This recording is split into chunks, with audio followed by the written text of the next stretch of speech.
Eksodo Kapitulo 40. Ang pagpatindog og paghalad sa tolda nga tadboanan.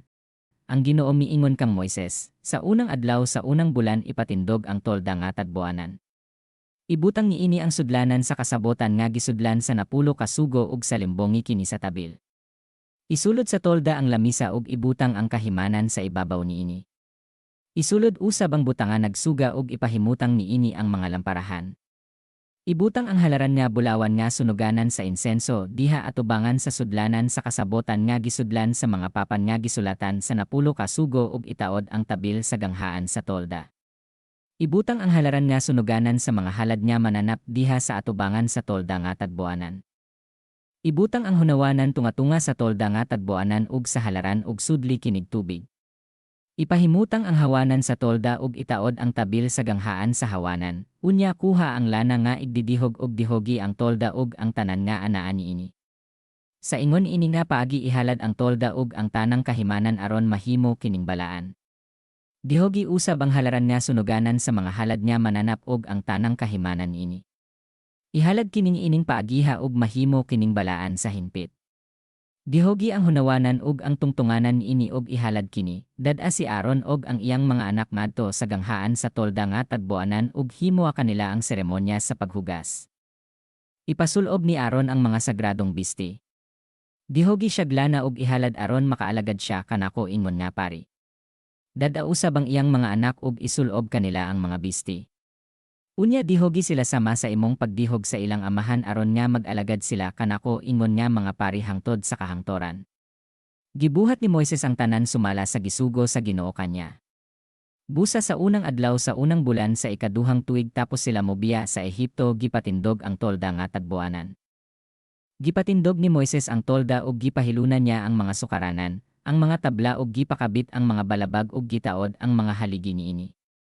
Gikyad niya ang atop sa tolda ug gisapawan kini pagtabon sa laing atop sumala sa gisugo sa Ginoo kanya.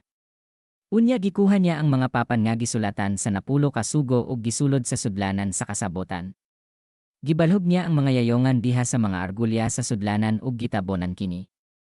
Unya gisulod niya sa tolda ang sudlanan sa kasabotan ug gitaod ang tabil aron pagsalimbong sa sudlanan nga gisudlan sa mga papan sumala sa gisugo sa Ginoo kanya. Gibutang niya ang lamisa didto sa tolda nga tadboanan dapit sa amihanan sa gawa sa tabil.